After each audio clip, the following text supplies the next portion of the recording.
Hello guys, আসসালামু আলাইকুম। আজ রাত থেকে দেখো কত বৃষ্টি পড়ছে, মানে সন্ধ্যা থেকে বৃষ্টি পড়ছে, থামছিল পড়ছিল, তারপরে বৃষ্টি ধরেছে, এখনও থামার নাম নেই। অলরেডি 4 ঘন্টা হয়ে গিয়েছে, এখন বাজে প্রায় রাত 2টো।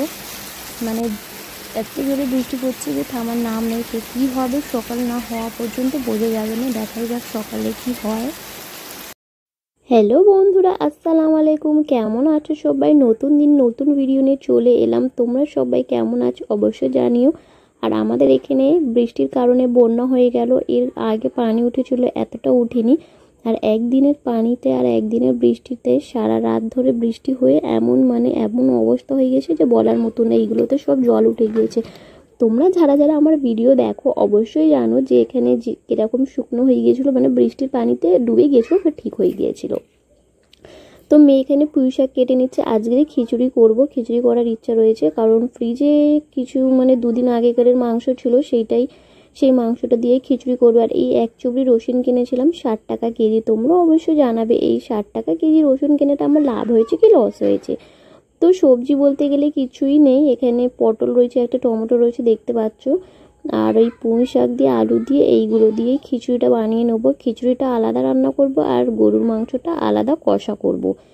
তো এখানে মেয়েকে বললাম যে রসুনগুলো সব খোলাগুলো ছাড়িয়ে রেখে দাও, কারণ এমনি থাকলে রসুন আরও খারাপ হয়ে যাবে, সেই কারণে বললাম ছাড়িয়ে নিতে। তো ওর হাত যা চলে মাশাআল্লাহ, বলার মতো নেই। তো এখানে আমার প্রিপারেশন করা সমস্ত হয়ে গিয়েছে। তো অল্পই মাংস ছিল, তো সে যাই হোক না কেন আমরা 3টে লোক খাবো, হয়ে যাবে। তো এখানে সমস্ত কিছু গুছিয়ে গাছিয়ে নিলাম। এখানে একটু অল্প মুগ ডাল কিনতেছিলাম, আমার মুসুর ডাল ছিল। তো মেয়েটাকে বললাম রসুনগুলো ছাড়াও, তো ও যতটা পারবে ছাড়াবে, তারপরে আমাকে ধরতে হবে। মানে কোনো কাজ ওর একার দ্বারে হয় না, সমস্ত কাজে আমার হাত দিতে হয়। তো চলো আমি আমার খিচুড়ি রান্নাগুলো প্রিপারেশন করে নিই। আর তোমাদের ভিডিওটা কেমন লাগে অবশ্যই জানাবে, প্লিজ আমাকে কমেন্ট করবে, প্লিজ একটু ভালোবাসা দিয়ে যাবে। তোমাদের ভালোবাসা ছাড়া এগিয়ে যেতে পারবো না, তোমাদের ভালোবাসাটাই আমার সমস্ত কিছু আশা। আর সবাই দুর্গাপুজোতে কে কেমন কাটাবে অবশ্যই কমেন্ট করে জানাবে কিন্তু। তো দুর্গাপুজোতে এমন বৃষ্টির জলে সব বন্যা হয়ে গেল যে আর কি আর বলবো। তো সেই যাই হোক না কেন, সবাই ভালো থেকো, সুস্থ থেকো। আর এখানে আমি সমস্ত কিছু গুছিয়ে নিলাম, মুগ ডাল মুসুর ডাল পাইল করে নিলাম, আলু পুঁই শাক সব গুছিয়ে নিলাম, মাংস টাংস সবই কুচানো রয়েছে। এবারে রান্না করব, সমস্ত কিছু গুছিয়ে নিলাম। তো দেখতে দেখতে দুর্গাপুজো চলে এলো, এবারে পড়ে যাবে দীপাবলি ঠান্ডা। তো সত্যিকারের কথা বলতে আমার শীতকালটাই ভালো লাগে, গরমকালের থেকে আমার শীতকাল প্রচুর ভালো লাগে। তো এখানে গুছিয়ে নিয়ে এবার রান্নার দিকে এগোই, কারণ বেলা প্রচুর হয়ে গেছে। এখন বাজে বেলা 1টা, হ্যাঁ 1টার মতন বাজে। তো সময় তো কারোর বাপের চাকর নেই, সময় ঠিক এগিয়ে যাবে কিন্তু আমাদের কাজ থেমে থাকবে। তো তাড়াতাড়ি রান্না করে নিই, সারা রাত জেগেছিলাম, ঘুমও খুব পাচ্ছে, রান্নাবান্না করে তাড়াতাড়ি খেয়ে দিয়ে শুবো একটু। তো এখানে এই সমস্ত কিছু গুছিয়ে কষাকষি শুরু করে দিলাম। তো আমার খিচুড়ির রেসিপিটা যদি দেখতে চাও অবশ্যই কমেন্ট করবে। আমার কিন্তু একটা কুকিংয়ের চ্যানেল রয়েছে, তোমাদের কাছে অবশ্যই ওই চ্যানেলটার নাম বলে দেবো তোমার কাছে। একদিকে প্রেসার কুকারে মাংস হচ্ছে, একদিকে খিচুড়ি রান্না হচ্ছে। তো খিচুড়ি প্রায় হাফ হয়ে গিয়েছে। তো আমার মেয়েকে রসুন ছাড়াতে দিয়েছিলাম, ও হাফ ছাড়িয়েছে, হাফ আমার জন্য রেখে দিয়েছে। তো এখন এইগুলো আমি ছাড়িয়ে নিই। তো চলো,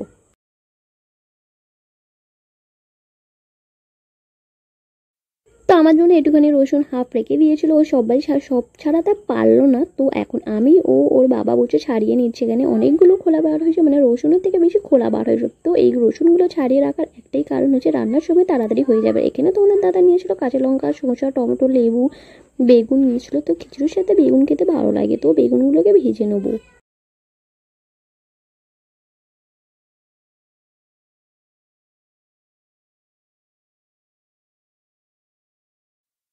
তো এখানে এবারে বেগুনকে ধুয়ে কেটে নিচ্ছি, কারণ বেগুনকে ভাজা করব সেই কারণে। আর বেগুন একদম কচি রয়েছে সেই কারণে। তো এখানে বেগুনকে দেখতেই পাচ্ছ তোমরা, আমার ক্যামেরাটা একটু ফোকাস নিচ্ছিল সেই জন্য। তো এখানে তার আগে একটু লাল চা করে নিলাম। আর এখানে এই বেগুনগুলোকে ভেজে নিচ্ছি, কয়েকদিন ধরে পেটের সমস্যা হয়েছে সেই জন্য আমরা একটু লাল চা ফুটিয়ে খাচ্ছি।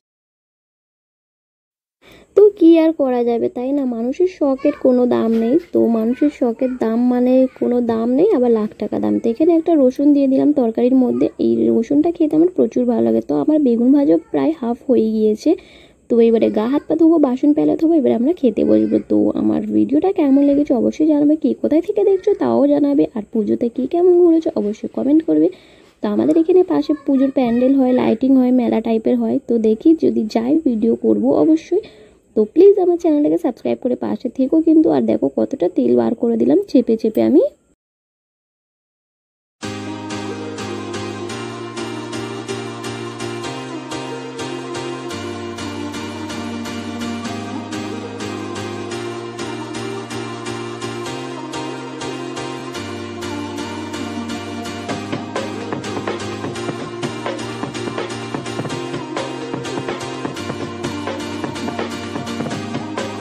তারপরে 2 ঘন্টা বাদে সমস্ত কিছু গুছিয়ে নিলাম, নেওয়ার পরে এই 3টে 3:30 মতন বাজে, এখনই আমরা খেতে বসেছি।